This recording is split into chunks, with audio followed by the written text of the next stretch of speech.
ये my name series का आखिरी पार्ट है, जहाँ पर हमने देखा था कि हायजीन मोजिन से मिलने के लिए गई थी, जो उसे ये बताता है कि उसके डैड का किलर कोई और नहीं, कैप्टन चॉ है। वो ये एक्सेप्ट नहीं करना चाहता क्योंकि वो हारने से डरता है। उसकी बात सुनकर हायजीन बहुत कंफ्यूज हो गई थी। आखिरकार उस दिन हुआ क्या था, क्योंकि जियो को पहले ही कैप्टन चॉ ने बता दिया था कि मुझे पता है तुम किसकी बेटी हो और तुम्हारे डैड को मोजिन की तरफ से ही किसी ने मारा है। अगले सीन में हम कैप्टन चॉ और डू को देखते हैं, जो कि साथ में बैठकर ड्रिंक कर रहे थे। कैप्टन चॉ बहुत ही ज़्यादा स्ट्रेस लग रहे थे क्योंकि वो अब तक मोजिन को पकड़ नहीं पाए थे, लेकिन डू उसे इनकरेज करते हुए ये कहता है कि हम उसे जल्दी पकड़ लेंगे, आप ज़्यादा चिंता ना करें। जिसके बाद हम मोजिन को देखते हैं, जो कि ताइजू को ऑर्डर दे रहा था कैप्टन चॉ को मारने के लिए। इधर डू कैप्टन चॉ को उनके अपार्टमेंट में लेकर जाता है क्योंकि वो बहुत ज़्यादा ड्रंक थे और वो खुद ही नहीं जा सकते थे। डू उन्हें वहाँ पर छोड़ कर जाता है, लेकिन उसे बिल्कुल भी रियलाइज नहीं होता कि उनके कमरे में पहले से ही कोई है। एक्सीडेंटली उसी रात कैप्टन चॉ को देखने के लिए वहाँ गई थी। जाते वक्त वो उस किलर से भी टकरा जाती है, लेकिन उसे उस पर बिल्कुल भी शक नहीं होता। और जब वो कैप्टन चॉ के अपार्टमेंट के दरवाजे पर पहुँचती है, तब वो देखती है कि डोर नॉब पर खोल लगा हुआ था। और जब जैसे ही वो दरवाज़ा खोलकर अंदर जाती है, तो कैप्टन चॉ उसे शूट कर देते हैं, ये सोचकर कि हायजीन ही किलर है जिसने कि उसे मारा है। लेकिन वो कैप्टन चॉ को बता देती है कि वो यहाँ पर अपने डैड के बदले के लिए है। ये सुनकर कैप्टन चॉ बिल्कुल ही शांत हो जाते हैं। फिलहाल उनके पास जितना भी वक्त था उसके दौरान वो हायजीन को एक एनवेलप देते हैं और वो उसे यहाँ से जाने के लिए कहते हैं कि इससे पहले यहाँ पर कोई पुलिस आ जाए और उसे अरेस्ट कर ले। हायजीन बहुत ही ज़्यादा कंफ्यूज थी, लेकिन वो वहाँ से चली जाती है जैसा कि कैप्टन चॉ ने उसे करने के लिए कहा था। उसके जाने के बाद ही डू उसके अपार्टमेंट में आ जाता है और इधर हायजीन एनवेलप को खोलती है और देखती है। जब वो अपनी कार में पहुंच जाती है और तब उसे पता चलता है कि उसके डैड एक अंडरकवर एजेंट थे, जिन्हें कि मोजिन को पकड़ना था। इसके लिए उन्होंने डिसाइड किया था कि वो पहले उसकी टीम में जाएंगे, उसके सबसे क्लोज फ्रेंड बनेंगे, तब उसे पकड़ लेंगे। लेकिन एक दिन मोजिन को उसके डैड के लाइटर में एक टाइपिंग डिवाइस मिल जाता है और इसके अलावा उसे उसकी टाइपराइटर में एक पेपर भी मिलता है, जिसमें कुछ ऐसी चीज़ें लिखी होती है जिससे मोजिन को आराम से पता चल जाता है कि हायजीन के फादर एक अंडरकवर पुलिस ऑफिसर हैं, जो कि उसे यहाँ पर पकड़ने के लिए आए हैं। ये जानकर वो बहुत ज़्यादा गुस्सा हो जाता है। मोजिन को ये बिल्कुल भी पसंद नहीं है कि जिस पर वो भरोसा करे वो उसे कभी भी या किसी भी तरह से धोखा दे।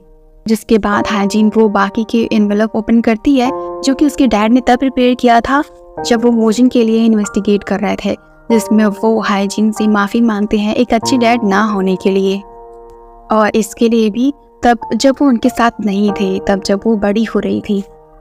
उसके डैड ने हायजीन के लिए बहुत सारे सपने देखे थे, जैसे कि वो उसकी शादी करवाएंगे और फिर वो अपने क्यूट ग्रैंडसन को देखेंगे, लेकिन ऐसा कुछ भी नहीं हुआ। जिसके बाद उन्होंने आगे ये लिखा था कि मैं उम्मीद करता हूँ कि तुम एक अच्छी और खुशहाल जिंदगी बिताओ। ये पढ़कर हायजीन की पूरी आंखों में आंसू भर गया था। उसे यकीन ही नहीं हो रहा था कि वो अब तक एक छोट पर जिंदा थी। अचानक से उसकी पूरी बॉडी बहुत ही ज़्यादा वीक हो जाती है। वहीं हॉस्पिटल में हमें पता चलता है कि कैप्टन चॉ की डेथ अब तक नहीं हुई है, वो अभी एक डॉक्टर से सर्जरी के लिए ट्रीटमेंट ले रहे हैं। वहीं दूसरी तरफ हायजीन डिसाइड करती है कि उसके चेस्ट पे मोजिन के डिपार्टमेंट का जो टैटू है वो उसे रिमूव कर देगी, क्योंकि अब उसे फाइनली पता है कि अब उसे किससे रिवेंज लेना है। जिसके बाद वो हॉस्पिटल में जाती है कैप्टन चॉ को देखने के लिए, क्योंकि अब उसे सब कुछ पहले से ही पता है, तो वो उसके लिए बहुत ही सॉरी फील कर रही थी। जिसके बाद वहाँ पर डू भी पहुँच जाता है और उसे यकीन है कि कैप्टन चॉ पर जिसने भी अटैक किया है वो मोजिन से रिलेटेड है।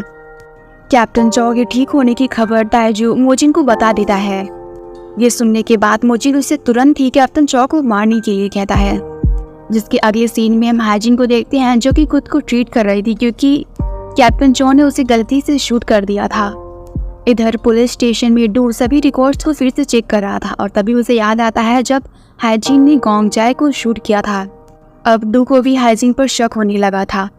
वहीं दूसरी तरफ हम मोजिन को देखते हैं, जो कि अभी भी टेम्पल में था और उसे खबर मिलता है कि गोंगजाई के मर्डर सस्पेक्ट कोई और नहीं बल्कि मोजिन है, लेकिन असल में वो हायजीन है और डू हायजीन से रिलेटेड सभी एविडेंस को छुपा रहा है।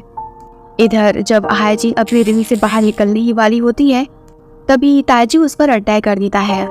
लकीली वो ताइजू के सभी आदमियों को मार देती है। जिसके बाद ताइजीन और हाइजिन के बीच में लड़ाई होती है, जिस पर से ताइची ये कहता है कि हम दोनों कुछ ज़्यादा अलग नहीं हैं, हम दोनों ही मर्डरर हैं। वहीं पुलिस स्टेशन में सभी लोग बहुत बिजी थे क्योंकि वो सभी एविडेंस ढूंढने की कोशिश कर रहे थे। ऑफिस के एक एम्प्लॉय को एक टेम्पल से कॉल आती है जो कि ये बताते हैं कि यहाँ पर इंजर्ड लोगों को ट्रीटमेंट दिया जाता है, और बिना सोचे समझे ये सभी लोग टेम्पल की तरफ निकल जाते हैं। लेकिन तभी वहाँ पर मोजिन आ जाता है जो कि खुद को अरेस्ट करवाने के लिए आया था क्योंकि नाइफ पर उसके फिंगरप्रिंट मिले थे। जिसके बाद डू मोजिन को इंटरोगेट करता है, लेकिन मोजिन ये कहता है कि वो जल्द ही इन सभी चार्जेस से छूट जाएगा। तभी वहाँ पर हाइजिन आ जाती है जो कि सीधा इंटरोगेशन रूम में जाती है, जो कि मोजिन को जेल में बंद करने के लिए कहती है क्योंकि अभी वही वक्त है जब वो भाग नहीं सकता। हेडक्वार्टर का एक एम्प्लॉय जब वो सीसीटीवी की फुटेज चेक कर रहा था तब उसे एक ऐसी कार मिलती है जो कि कैप्टन चौ के घर के बाहर से निकल रहा था। जल्दी उसे उसका नंबर प्लेट भी मिल जाता है। वो ऑफिसर डू को कॉल रिकॉर्ड्स देता है और वो कहता है कि ये कॉल रिकॉर्ड्स कैप्टन चौ ने निकालने के लिए कहा था। जिसके बाद हाइजिन रिकॉर्ड्स रूम में जाती है जहाँ से वो मोजिन का वही नाइफ ढूंढती है जिस पर फिंगरप्रिंट मिले थे। वहाँ से निकलने के बाद हाइजिन मोजिन को कॉल करके बताती है कि मैंने तुम्हारे सारे एविडेंस हटा दिए हैं। इधर डू जब वो कॉल रिकॉर्ड चेक कर रहा होता है तब उसे पता चलता है कि हाइजिन कई बार कैप्टन चौ को कॉल किया करती थी। और तभी वहाँ पर एक ऑफिसर आता है जो कि डू को ये बताता है कि कैप्टन चौ के सीसीटीवी फुटेज में हाइजिन कैप्चर हुई है और ये उस टाइम का है जब उनके ऊपर अटैक हुआ था। जिसके बाद वो सभी लोग हाइजिन को पकड़ने के लिए भागते हैं और पूरे हेडक्वार्टर में अनाउंसमेंट कर दी जाती है कि हाइजिन को बाहर ना निकलने दिया जाए। जीहू को अच्छे से पता था कि अब सभी लोग उसका ही पीछा करेंगे, तो वो किसी तरह बस से बचाते वहाँ से निकल जाती है। जिसके बाद जब डू अंदर आता है तब वो देखता है कि मोजिन अपने सिक्योरिटी के साथ यहाँ से बाहर जा रहा था। उसे रोकने पर वो उससे कहती है कि तुम्हारे पास कोई भी एविडेंस नहीं है, जो कि मोजिन को यहाँ पर रुकने के लिए कहता है। हाइजिन के इस गद्दारी पे उसकी पूरी कलीग को बहुत गुस्सा आ रहा था।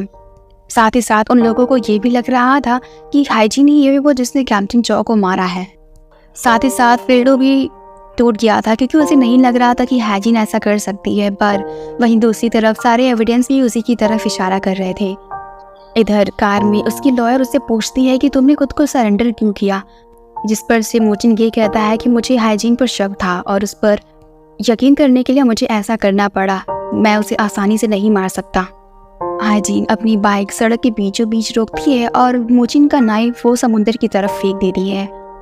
वहीं दूसरी तरफ मोजिन को अपने खास आदमी तेजू की मौत के बारे में पता चलता है, तो वो उसे देखने के लिए जाता है और उसकी मौत उसी चाकू से हुई थी जो चाकू मोजिन ने हाइजिन को दिया था। यहाँ पर मोजिन समझ जाता है कि हाइजिन ने ऐसा क्यों किया होगा, क्योंकि वो उसे पुलिस स्टेशन में कुछ भी नहीं कर सकती थी, इसलिए उसने उसे बाहर निकाला ताकि वो खुद उसे मार सके। इधर जब स्टेशन के सभी लोग हाइजिन के इन्वेस्टिगेशन के लिए एविडेंस ढूंढने की कोशिश कर रहे थे तब उन्हें इवन उसका फिंगरप्रिंट भी नहीं मिलता और ना ही उसके घर पर कोई सामान मिलता है।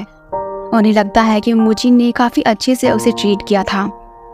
जाते वक्त डू हाइजिन को देखता है और वो उसका पीछा करता है। हाइजिन अपनी बाइक खेतों में घुसा देती है और उसके बावजूद वो उसका पीछा करता रहता है।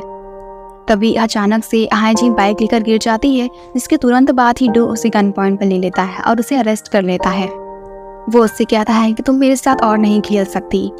उसके अरेस्ट होने के बाद मोजिन सोचता है कि मैं उसे बाहर कैसे निकाल सकता हूँ, लेकिन उसकी लॉयर ये कहती है कि एविडेंस चुराते वक्त वो सीसीटीवी फुटेज में कैप्चर हो गई है, तो बहुत मुश्किल है। इधर जेल में डू हाइजिन से मिलने के लिए जाता है। वो उसे पूछता है कि तुमने कैप्टन चौ पर अटैक क्यों किया, जिस पर से हाइजिन की कहती है कि अगर मैं कहूँ कि मैंने ऐसा नहीं किया तो क्या तुम मेरा भरोसा करोगे, जिस पर से डू ये कहता है कि अब मैं तुम पर भरोसा नहीं कर सकता। इधर मोजिन हाइजिन का इंतजार कर रहा था, तो वो अपने लॉयर से उसे किसी भी तरह से बाहर निकालने के लिए कहता है। उसकी लॉयर पुलिस स्टेशन जाती है और वो डू से ये कहती है कि मेरे क्लाइंट को बहुत ही ज़्यादा चोट लगी है, इसलिए उसके ट्रीटमेंट के लिए मुझे उसे बाहर ले जाना होगा। डू उसे अकेले नहीं जाने दे सकता था, तो इसलिए वो भी उसके साथ जाता है। स्टेशन से बाहर निकलते ही उसकी लॉयर मोजिन को कॉल करती है और ये बताती है कि हाइजिन स्टेशन से बाहर निकल चुकी है। हॉस्पिटल में जाने के बाद डू कैप्टन चौ से मिलने के लिए चला जाता है, क्योंकि वो भी इसी हॉस्पिटल में थे। हॉस्पिटल में हाइजिन का ट्रीटमेंट किया जाता है और वहाँ पर वही नर्स थी जिसे कभी हाइजिन ने बचाया था उस केस के वक्त जब उसे ड्रग्स देकर बेहोश किया गया था। वो दोनों ही एक दूसरे को पहचान लेते हैं। इधर कैप्टन चो और डू को बता देते हैं कि मुझ पर हमला करने वाला कोई और नहीं बल्कि मोजिन का आदमी था। हाइजिन का उसमें कोई भी हाथ नहीं है। इवन उसके डैड को मोजिन ने 5 साल पहले मार दिया था, जिसे मारने के लिए वो यहाँ पर है। उसके डैड एक पुलिस ऑफिसर थे, वो एक अंडरकवर एजेंट थे। इधर जब हाइजिन भागने की कोशिश कर रही होती है तब वो नर्स उसे अपनी कार की चाबी देती है और उसे पिछली विंडो से बाहर निकलने के लिए कहती है। वो जैसे ही वहाँ से बाहर निकलने लगती है तभी वहाँ पर पुलिस ऑफिसर्स आ जाते हैं। वो उनसे फाइट करती है और वहाँ से बाहर निकल जाती है। इधर डू को भी पता चल जाता है कि हाइजिन हॉस्पिटल से भाग गई है। हाइजिन पार्किंग एरिया में जाती है और जैसे ही वो कार स्टार्ट करती है डू उसकी कार के सामने आ जाता है और खुद को उसके साथ लॉक कर लेता है।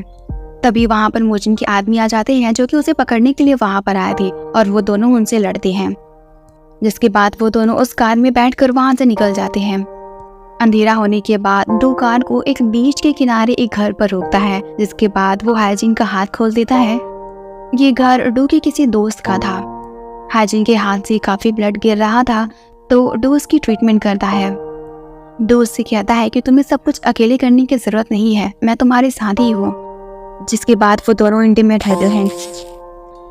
इधर मोजिन बहुत परेशान था क्योंकि उसका मानना था कि उसने कभी भी किसी को धोखा नहीं दिया, लेकिन सब लोग उससे ही धोखा क्यों देते हैं। ऐसा वो हाइजिन के फादर की फ़ोटो देखकर कह रहा था। जिसके तुरंत बाद उसकी लॉयर वहाँ पर आ जाती है और वो मोजिन को वहाँ से जाने के लिए कहती है क्योंकि पुलिस को एविडेंस मिल गया है, क्योंकि कैप्टन चो होश में आ गए हैं। लेकिन मोजिन वहाँ से नहीं जाता, वो बहुत गुस्से में था। वो कहता है कि हाइजिन को मैंने बचाया है और मैं ही उसे मारूंगा।